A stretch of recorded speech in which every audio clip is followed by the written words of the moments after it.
There is a growing risk of a nuclear war. The global economy is heading for a recession. Workers are fighting for their basic rights. Amid all these global issues, New Zealand is fighting for something very basic. It is fighting for the use of simple language.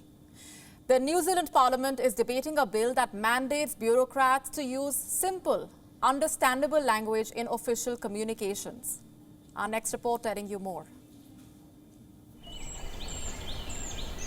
What would you understand better? Runneth thither is a devouring inferno, or run, there is a fire. When it comes to critical communication, simple language is always a better idea.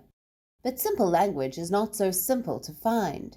Instead, you may often find yourself reading and rereading government communication, or a court judgment, scratching your head and trying to figure out what it actually means. New Zealand is trying to make matters simple. It is pushing for a simple language bill. The idea is to have straightforward language in official communications. A plain language bill is currently before the New Zealand Parliament. It was presented by a Labour Party parliamentarian, and it has seen some colourful debates. Recently, parliamentarian Sarah Pallett read out Wordsworth to the House. "I wandered lonely as a cloud," she began, "that floats on high over vales and hills, when all at once I saw a crowd, a host of golden daffodils. Beautiful," she remarked, adding, "Basically, I was feeling sad, I went for a walk, I saw a lot of beautiful daffodils, and they cheered me right up. Good old Wordsworth." But that is the place for flowery, inaccessible language, in poetry and literature, and not in government legislation.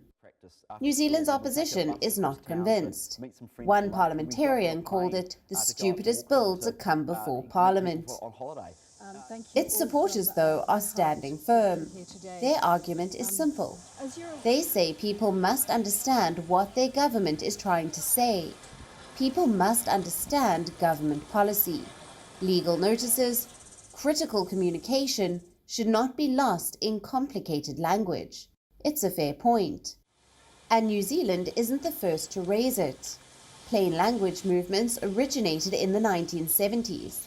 The UK, the US, and Canada pushed for simplicity. One school of thought said plain language means accountability.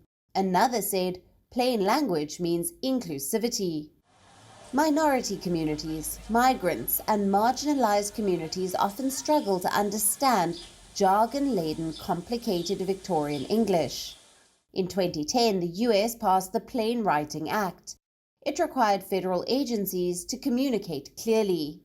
Ironically, though, the Kiwi Bill does not define plain language. All it says is that the language must be clear, concise, and well organized. So what really is plain language? Honestly, it's subjective. Totally depends on who you ask, and what is the person's level of indulgence in the English language. Broadly, though, plain language means shorter sentences, simple acronyms, and shunning passive verbs. So the first task before New Zealand will be to define plain language. Then it must also look beyond the jargon. The current bill does not propose that official documents be published in languages other than English. Say Te Reo Maori. Point number 3.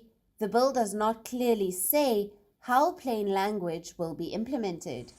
So to sum it up, and to put it simply, while the push for simplicity is great and a much-needed move, it must also be implementable. Bureau Report, WION World is One. WION now available in your country. Download the app now. Get all the news on the move.